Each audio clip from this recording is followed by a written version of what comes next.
¿Qué tal? Buenos días, sean bienvenidos a esta edición de Noticias 12. Les saluda con mucho gusto Marcos Medina. Es un privilegio que nos permite entrar hasta la comodidad de sus hogares. Hoy es lunes, iniciamos una semana con mucha energía y por supuesto mucha información que presentarles.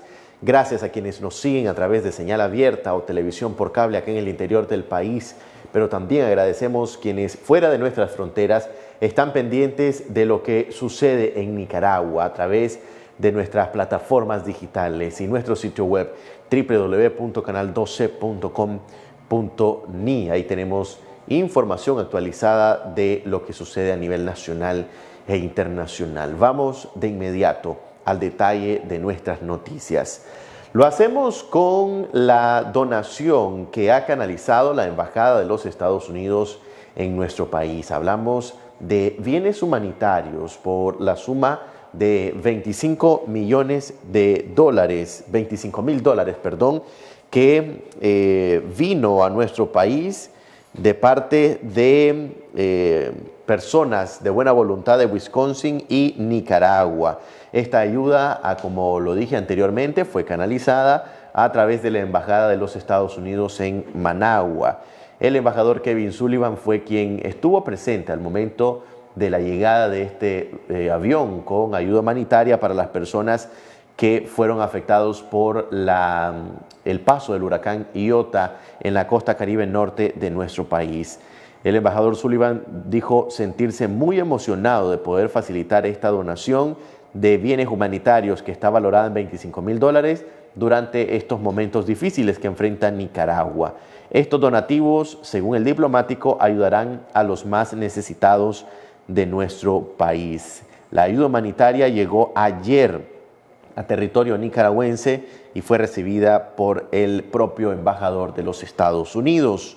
Hay que mencionar también que hace 5 días, es decir, el 17 de noviembre, el embajador Sullivan informó que USAID, la Agencia de Cooperación de Estados Unidos, proporcionaría 1.5 millones de dólares adicionales para promover asistencia a las comunidades en Nicaragua más afectadas por el huracán ETA y el huracán Iota. Y esta ayuda se estuvo canalizando a través de organizaciones humanitarias internacionales, en particular las organizaciones de Naciones Unidas, quienes han tenido mucha demanda en cuanto a la administración y ejecución de recursos humanitarios para las personas necesitadas en la costa caribe norte de nuestra nación y parte del centro y occidente de nuestro país. Repetimos, esta ayuda que usted está viendo son 25, es un contenedor con 25 mil dólares, que es el equivalente a los bienes humanitarios que han llegado a nuestra nación para los más necesitados en nuestro país. El avión llegó este fin de semana que recién pasó. En otras informaciones, vamos ahora a términos políticos. José Palé, miembro de la Coalición Nacional, aseguran que ellos no están dispuestos a negociar con Daniel Ortega la renovación de algunos funcionarios con cargos vencidos en los poderes del Estado. Esto indicaría de que el gobierno antes tendría que mostrar buena voluntad, principalmente para cambiar lo que está sucediendo en el Consejo Supremo Electoral, brindar reformas electorales y sustituir a esos magistrados tan cuestionados. Escuchemos declaraciones de José Palé. Formar un poder electoral independiente, profesional, que dé seguridad a la ciudadanía de que podremos disfrutar de verdaderas elecciones bajo estándares democráticos, no hemos podido apreciar en ningún momento. El lenguaje que está dando Ortega es el lenguaje de la represión, es el lenguaje de la restricción, de prohibir la organización de la oposición, de restringir el derecho a la movilización de sus dirigentes nacionales y sus dirigentes locales. Esto no es una buena señal, todo lo contrario. Nosotros no vemos a Ortega sentarse a negociar una negociación integral en que permita que la ley sea el fruto de un consenso entre el régimen y la oposición. No lo vemos tampoco como parte de esta negociación, lo vemos más bien en la idea de buscando contactos particulares, es decir, tocando aquí, tocando allá, tratando de satisfacer a algunos sectores que estén abiertos a entablar negociaciones con él. Pero insisto, no como parte de una negociación global integral, que es lo que se requiere, sino buscando apoyos puntuales determinados, tratando de calmar o de comprometer a esos apoyos con algunas posiciones, pero preservando siempre, Ortega, el control de ese poder del Estado. Creemos que tiene que cumplirse con lo resuelto por Organización de Estados Americanos en la Asamblea General Ordinaria que se aprobara recientemente y que mandata que Nicaragua cumpla con la Carta Democrática Interamericana, encaminándose a superar la crisis mediante elecciones democráticas. Creemos que este es el canal apropiado y a través de ese canal nosotros estaríamos dispuestos a trasladar nuestra opinión, nuestro sentir, que ya lo hemos hecho en forma adelantada porque ya hemos compartido con la OEA nuestra propuesta de reforma, que es una reforma profunda, es una reforma integral. Y también estaríamos dispuestos a reafirmar lo que hemos venido sosteniendo en esa misma reforma, que se requiere un Consejo Supremo Electoral integrado por personas de una gran capacidad, reconocimiento, honestidad e independencia. Nosotros tenemos bien delimitadas, bien marcadas nuestras líneas rojas. Es decir, sabemos lo que se requiere para garantizarle al pueblo que su voto valga, que su voto cuente. Y todo aquello que no vaya en esa línea, todo aquello que lleve a Ortega a intentar repetir su farsa, a falsear la voluntad popular, desde luego va a recibir el rechazo. Nosotros no vamos a pronunciarnos anticipadamente en base a especulaciones. Cuando esté planteada la iniciativa de reforma en los canales apropiados, nosotros haremos sentir y trasladaremos nuestra posición en comunicación constante con la sociedad a quienes representamos y que está muy deseosa que se dé verdaderas elecciones. La sociedad nicaragüense, por ejemplo, una de las cosas en que coincide mayoritariamente es en la necesidad de contar con observación internacional. Entonces vamos a valorar en su momento. Si vemos que hay espacio, que hay oportunidad para que esta crisis que Ortega ha provocado pueda resolverse mediante proceso electoral, pues ahí vamos a participar porque nosotros somos demócratas. Los demócratas siempre creemos que la solución es a través de las elecciones. Nosotros estamos dispuestos. El que no está dispuesto hasta hoy, porque no es demócrata, es Ortega. Ortega es el que tiene que decidir si va a jugar bajo las reglas de la democracia o va a continuar imponiendo por la fuerza, por la violencia, su régimen autoritario. En caso que esté dispuesto a jugar bajo reglas democráticas, desde luego que es lo que la oposición nicaragüense ha venido demandando, y en ese escenario, con el apoyo internacional a través de la OEA, sí estaríamos dispuestos a participar. En caso no fuera ese escenario de elecciones verdaderas, lógicamente en la oposición nicaragüense difícilmente va a encontrar quien quiera, por lo menos en la coalición nacional, jugar el rol del zancudismo. Declaraciones de José Palé, quien es miembro de la coalición nacional, un grupo de oposición al gobierno de Daniel Ortega. En otras informaciones, el ejército de Nicaragua ha emitido lo que ellos denominan una nota aclaratoria en relación a ciertas acusaciones que hace la Fundación Arias para el Progreso y la Paz en la Humanidad. Según la Fundación Arias, el ejército de Nicaragua estaría involucrado en tránsito ilegal de migrantes a través de puntos ciegos entre la frontera entre Costa Rica y Nicaragua. Estas acusaciones son parte de una revelación de conclusiones de estudios que ha hecho esta fundación con consultores y expertos en la materia. El ejército de Nicaragua estaría involucrado en este tránsito ilegal de migrantes junto a algunos oficiales de lo que se conoce como Fuerza Pública de Costa Rica. El ejército de nuestro país ha emitido una nota aclaratoria en la que dice lo siguiente, que han tenido conocimiento a través de medios de comunicación social y redes sociales la manipulación y publicación de falsa información originada por declaraciones de presuntos consultores de la Fundación Área para la Paz y el Progreso, en la que se pretende de forma burda y malintencionada hacer señalamientos en contra de miembros del Ejército de Nicaragua en complicidad con integrantes de la Fuerza Pública de Costa Rica sin presentar prueba o evidencia que demuestre la veracidad de sus aseveraciones. No es la primera ocasión, dice el Ejército, que mal llamados consultores especialistas originan rumores y falsa información con la intencionalidad de querer afectar la imagen y credibilidad del ejército en Nicaragua. Vale recordar, según esta nota aclaratoria, que llamados colaboradores oficiosos de esa fundación inventaron falsedades en el mes de enero de este año, divulgando que habían ingresado por el aeropuerto de Managua ciudadanos asiáticos sospechosos de pertenecer a organizaciones terroristas como ISIS, obviando que los mismos ingresaron ilegalmente al territorio nicaragüense después de permanecer varias semanas en Costa Rica y habérseles otorgado un documento oficial de parte de las autoridades de dicho país.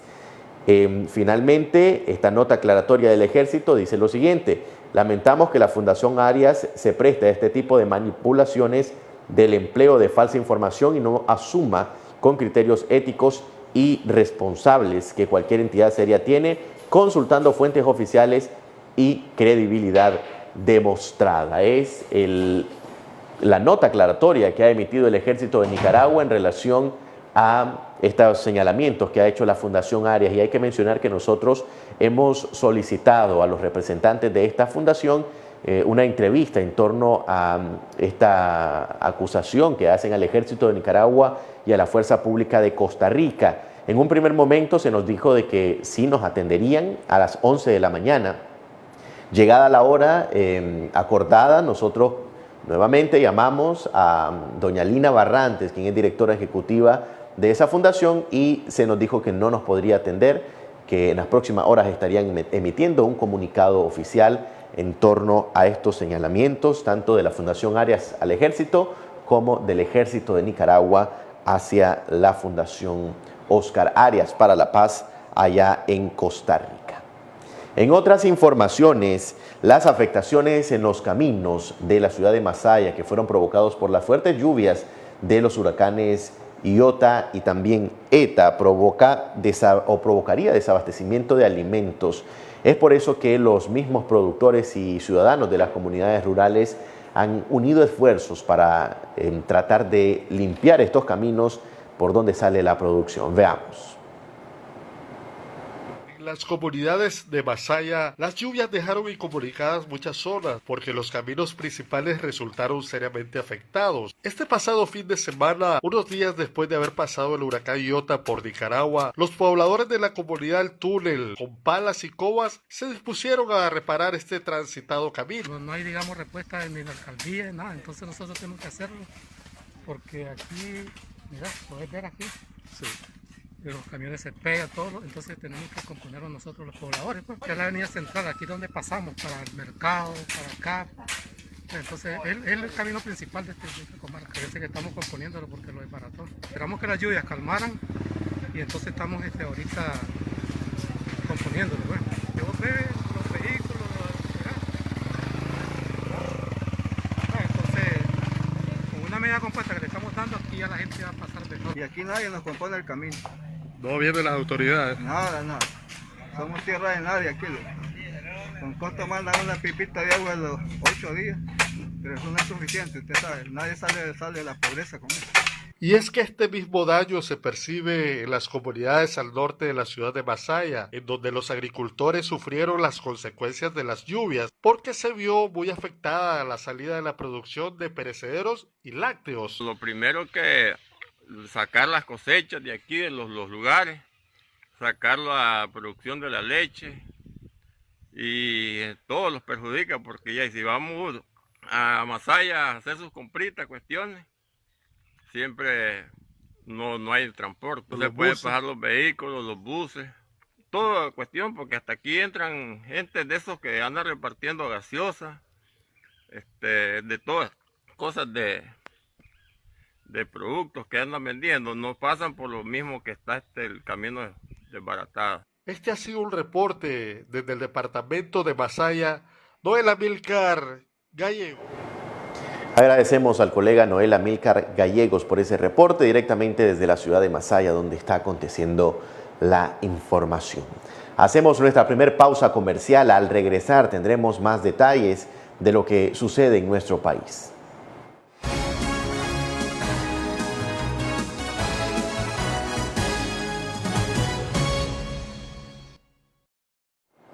Estamos de regreso con más información. Gracias por continuar con nosotros. Vamos ahora a noticias internacionales. Este fin de semana se registraron acontecimientos violentos en el vecino país de Guatemala. La ciudadanía protestó, salió a las calles de esa nación en contra del presupuesto que se había aprobado para el 2021. En este presupuesto se habían recortado gastos para proyectos sociales, en su mayoría en esa nación. Los manifestantes incluso llegaron hasta la sede del Congreso de Guatemala. Ahí irrumpieron en el edificio y causaron quemas. Posteriormente se conoció que este presupuesto que había sido aprobado por los diputados de Guatemala echaron pie atrás y lo desautorizaron para luego discutir un nuevo documento. Veamos lo sucedido. El día después, solo queda recoger los escombros. El gobierno de Guatemala acusa de actos terroristas a los manifestantes que incendiaron el sábado el edificio del Congreso.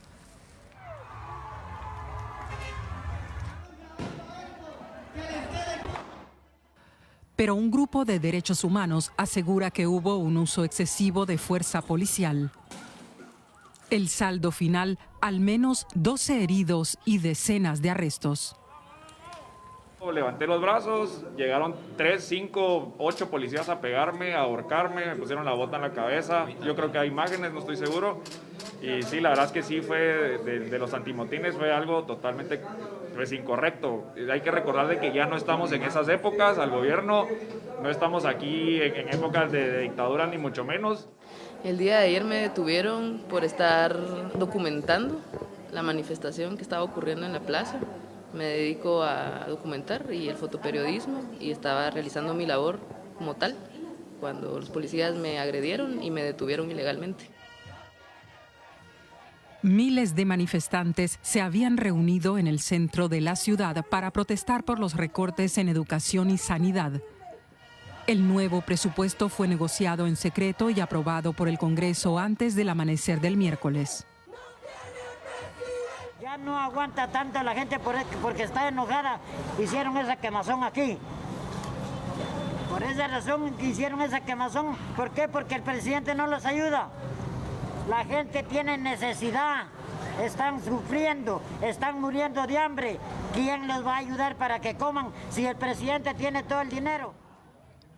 El vicepresidente Guillermo Castillo respondió a las protestas con una propuesta drástica. Por el bien del país, que presentemos ambos nuestra renuncia al cargo, él de presidente y yo de vicepresidente de la República, pero que lo hagamos juntos. Pero el presidente Alejandro Yamatei se niega a renunciar, aunque el Congreso ya dio marcha atrás y suspendió el presupuesto que desató las protestas. Y otro país donde también se registran protestas violentas es en Brasil.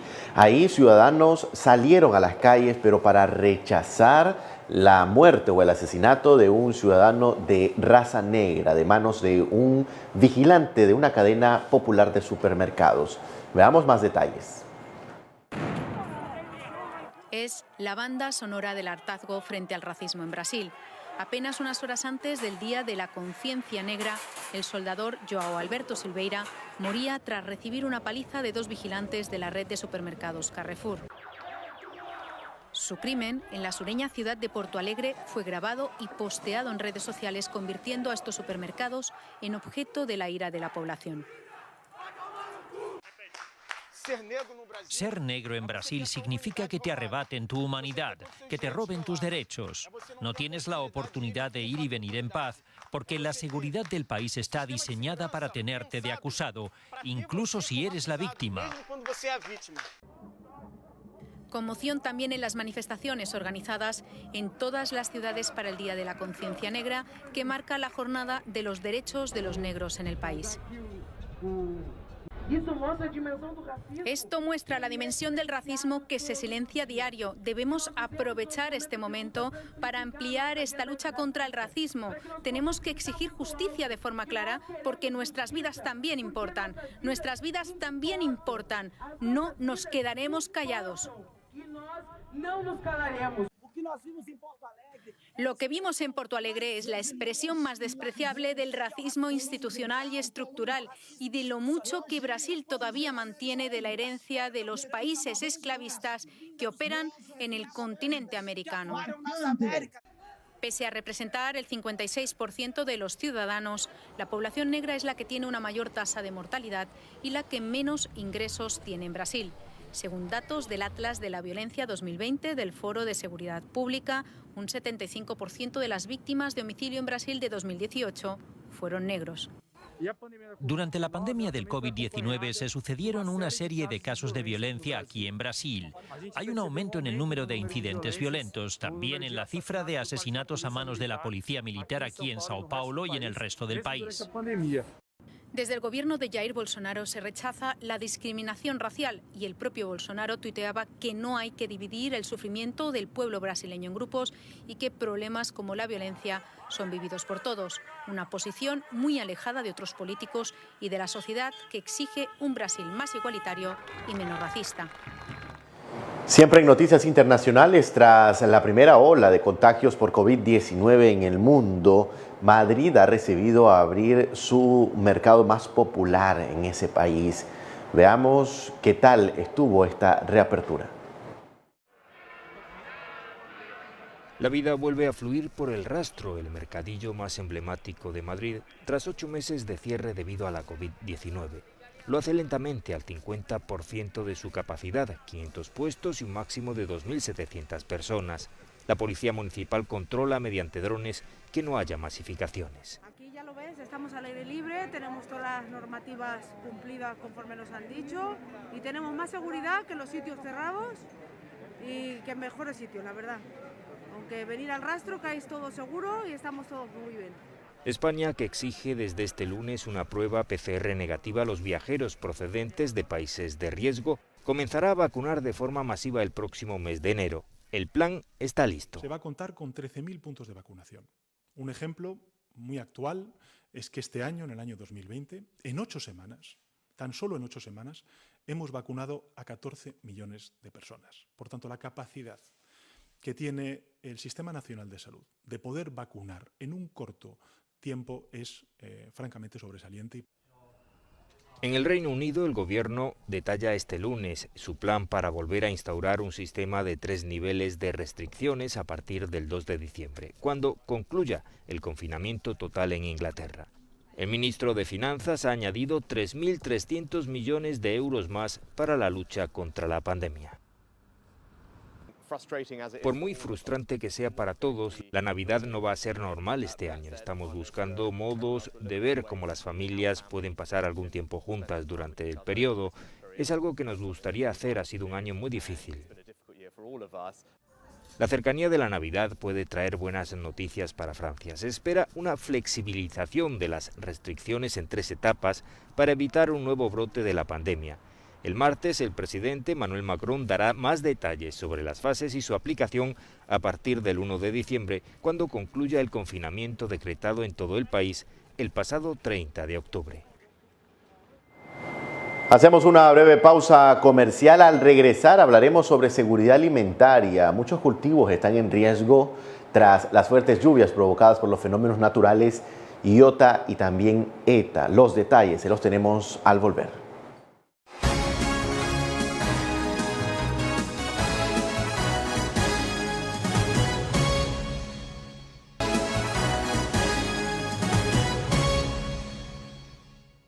Estamos de regreso con más información. Gracias por continuar con nosotros. El proyecto de presupuesto general de la República para el 2021 podría ser aprobado en esta semana, según algunos diputados miembros de la Comisión Económica de la Asamblea Nacional.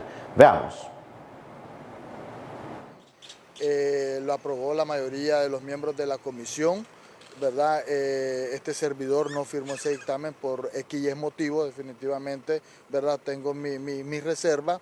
Sin embargo, sabemos pues que podría haber dentro del presupuesto general de la República, como todo gobierno lo tiene que establecer, ¿verdad? Cosas muy buenas, nadie lo puede negar a como lo tiene que hacer todo gobierno.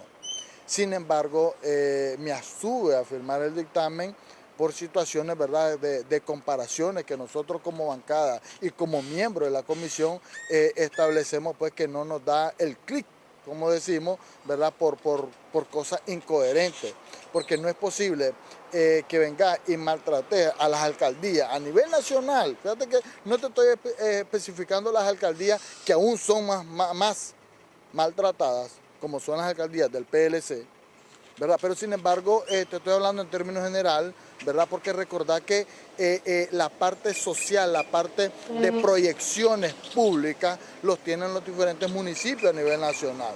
Sin embargo, hoy estas alcaldías son maltratadas, y aún más las del PLC, ¿verdad? A diferencia que a la Policía Nacional, al Ejército y otras instituciones, ¿verdad?, sin relevancia alguna, le das mayoría del presupuesto.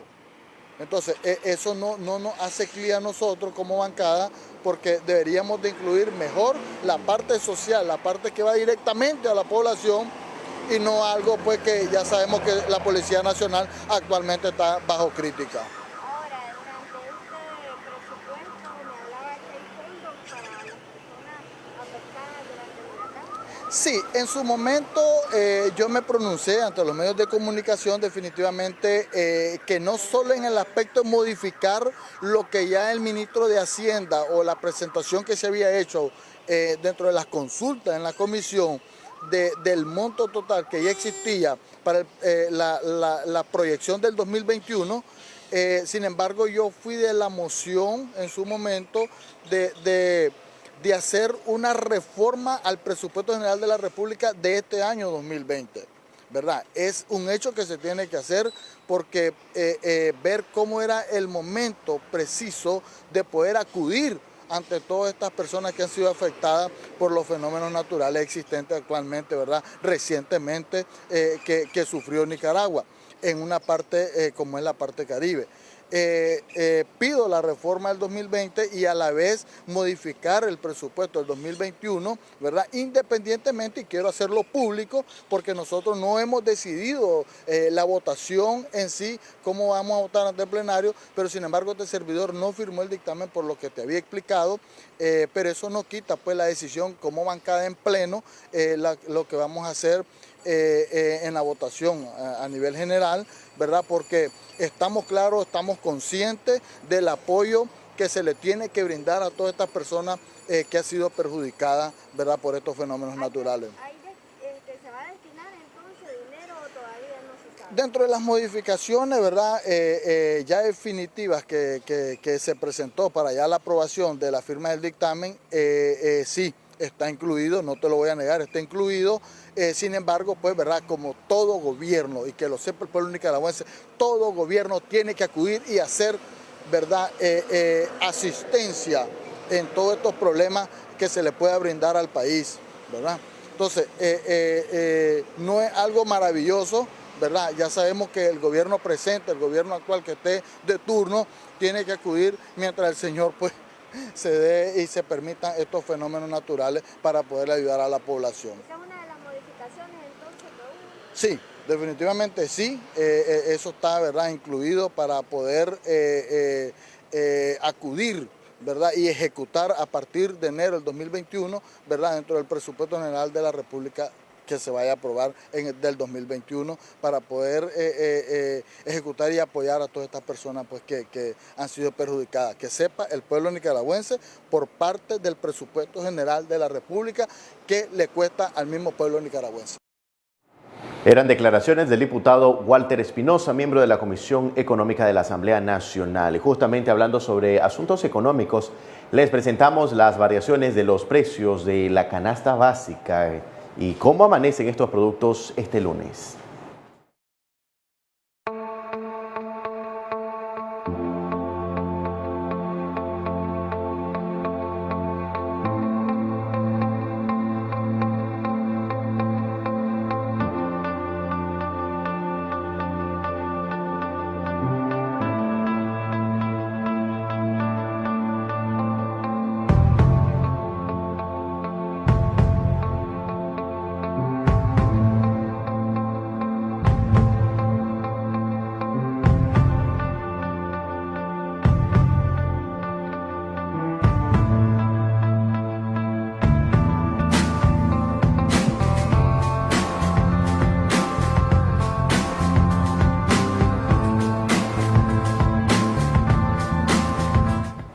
Ahí teníamos el precio y el comportamiento de los productos de la canasta básica, pero estos precios podrían incrementar si se llega a realizar especulación con el abastecimiento de los productos. Debido al paso del huracán Iota en nuestro país, hay mucha afectación en cultivos agropecuarios y también en la ganadería de nuestra nación, reportan algunos dirigentes del sector. Veamos entonces declaraciones de Manuel Morales, de la Unión Nacional de Agricultores y Ganaderos, UNAG. Primero, ¿verdad? Hubo una cantidad de lluvia que indudablemente afectó el desarrollo normal de los cultivos. Estamos hablando de maíz, frijol, mismo arroz. Y después con el Iota, pues ya fue como el puntillazo para algunas zonas, tomando en cuenta que el nivel de saturación de los suelos ya estaba prácticamente en su límite.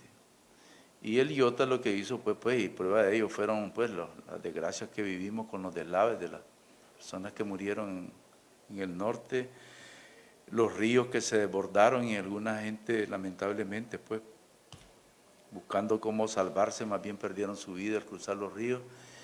En general, hay afectaciones de distintos niveles, diría yo, con los diferentes cultivos. Pues en el caso del frijol, hay una afectación muy fuerte, pues en algunos casos se considera arriba del 50% los daños al frijol. En el maíz, pues es un cultivo que resiste un poco más el tema de la lluvia, pero aún así, pues hay maíces que el viento los dañó, se cayeron y eso ya es daño que no va a producirse en las condiciones normales y eso puede significar, qué sé yo, un 40% de daños de maíz. Hay que considerar también la afectación que hubo a la misma ganadería. Cuando nosotros nos referimos a la afectación, no estamos hablando exactamente de muertes de animales que sí han habido, aunque no lo tenemos contabilizado, pero no es mucho.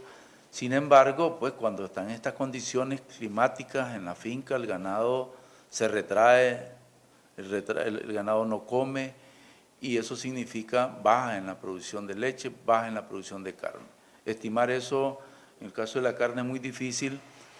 Recordemos que nosotros los ganaderos somos alrededor de 150.000 productores en el país, 146, 150.000, y no todos tienen las condiciones adecuadas pues, para albergar y proteger a su ganadería. En muchos casos están expuestas a la intemperie y eso provoca el descenso pues, en la producción. Mira, en estos 15 días pudiéramos haber pensado fácilmente en un 30%, diría yo, de afectación en la producción del ganado. El otro problema que nosotros estamos viendo y nos preocupa grandemente es el tema de las vías de comunicación. En general, en las zonas rurales, las vías de comunicación están dañadas y en algunos casos están intransitables en otras condiciones. Esto indudablemente que implica también pérdidas colaterales en el sentido de que, bueno, ahora muy posiblemente, no tengo un dato exacto, pero muy posiblemente la entrega, por ejemplo, de la leche a algunos centros de acopio no está siendo posible porque la gente no puede salir. Entonces, ¿qué alternativa nos queda? ¿Que el ternero se mame o producir queso? En todo caso, pues más producción de queso significa baja en el precio, ¿verdad? Hay que mencionar también en Occidente el ajonjolí sufrió daños. El ajonjolí es un cultivo que no aguanta mucha lluvia y el ajonjolí probablemente el que quedó en pie ya los productores van a sentir una pérdida porque muy posiblemente es un ajonjolí que se pueda manchar y pierde calidad y pierde precio. Entonces eso también significa daños y pérdidas directamente al productor, ¿verdad? Yo pudiera decir en general, otro asunto, por ejemplo, ahorita que ya va a implicar algunas afectaciones económicas a los productores, la zafra azucarera, por ejemplo, se ha retrasado precisamente por la cantidad de lluvia. Ya deberíamos tener por lo menos 12, 14 días de zafra azucarera. Melaza que necesitamos para la ganadería ahorita no hay en el mercado. Entonces hay una serie de aspectos que se están sobrellevando con toda esta situación generada por los dos huracanes. Una breve pausa comercial. Al regresar, más informaciones para usted, principalmente para los menores también. Hay que tener mucho cuidado. La manipulación de pólvora puede dejar afectaciones graves en la salud de los más pequeños en nuestros hogares. Los detalles al volver.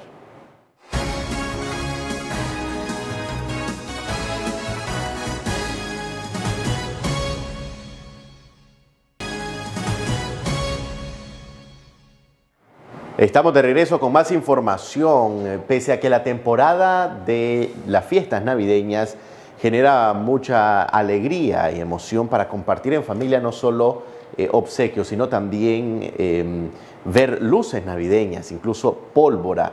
Hay médicos que están recomendando a los padres de familia tener mucho cuidado con sus hijos, puesto que esto podría ser dañino para la salud de los menores. Hay que evitar quemaduras en esta temporada. Veamos. Es como muy explosiva, es decir, pues sí, explosiva, y generalmente los niños le sacan el explosivo y le prenden fuego, y esta hace una flama, y la flama quema todo lo que es piel y también conjuntiva de los ojos.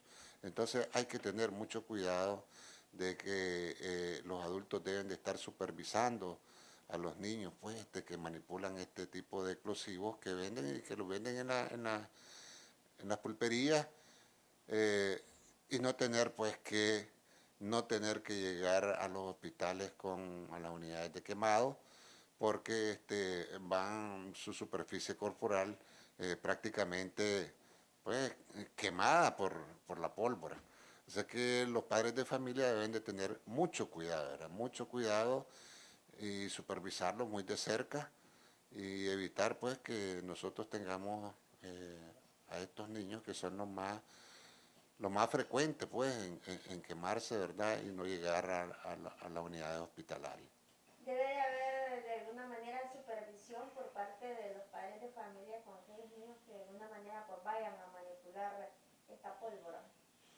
Bueno, yo creo que la responsabilidad no solo debe ser de los padres de familia, también la responsabilidad debe ser de los pulperos y de la gente que está vendiendo, ¿verdad?, la pólvora. A los niños menores de 15 años, creo que no deberían de permitir la adquisición de pólvora como venta libre, y las pulperías definitivamente no deben de venderle a los niños.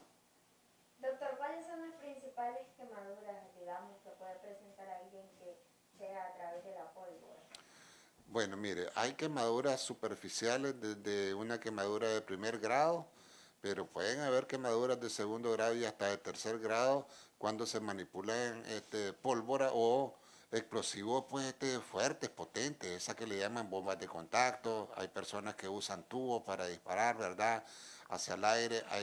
Hay personas que manipulan cohetes y hay personas también que, hay niños, mejor digamos, que manipulan esos que tiran una flama. Esto puede causar una quemadura de 3er grado. En otras informaciones, Monseñor Silvio Fonseca, vicario de la familia, asegura que hay una desestabilización del núcleo familiar tras esta situación de pandemia que vive nuestro país. Ayer justamente tuve una reunión con el equipo central de pastoral familiar de la Arquidiócesis de Managua y se planteó a profundidad este tema de la pandemia y pospandemia, del trauma que esto ha significado para las familias. Y dentro de ello fuimos específicos que las familias han entrado en su mayoría en un estado de pánico por la pandemia en sí mismo, pero que esto ha traído nuevas adicciones. El confinamiento ha tenido sus consecuencias en la estabilidad de la familia. Y dentro de eso, los muchachos, digámoslo así, u otras personas que han debido estar en el confinamiento por esto de la bioseguridad, esto ha repercutido en otras actitudes que ahora preocupan a la sociedad. Incluso los psicólogos van a tener mucho trabajo porque la gente está traumada con esto que ha pasado. Y dentro de lo que se mencionó está que ahora están drogados con Netflix, con películas y otro tipo de cosas que nos podemos imaginar. Y también el distanciamiento que ha producido dentro de la familia misma y también con los mayores, porque aquello por el temor del contagio, entonces se han separado los abuelos, dijeron exactamente, de los jóvenes. Todo esto nos va a llevar a una conferencia que va a ser el inicio también de la Semana de la Familia en la Arquidiócesis de Managua, del 20 al 27 de diciembre, que es la Semana de la Familia para nosotros. El impacto que ha tenido y está teniendo hoy, post pandemia, que aunque esto todavía continúa, pero el daño ha sido devastador en tanta familia que ha llevado incluso a la desunión, a la violencia dentro del mismo hogar, justamente por este estado psicológico de la gente, y que eso va a tener una graves consecuencias para el crecimiento emocional de las futuras generaciones. De manera que esto es de largo alcance, no solamente nos hemos preocupado por las precauciones que hay que hacer, sino que hay que ver ahora la otra cara de la moneda, que es lo que le estoy diciendo y muchas cosas más. Hasta aquí nuestras informaciones. A usted muchas gracias por confiar en el trabajo periodístico de Noticias 12, 6 de la tarde y 9 de la noche. En nuestras próximas ediciones, ahí tendremos más detalles de lo que acontece en nuestro país. Será hasta entonces, si Dios así nos lo permite. Una muy buena tarde.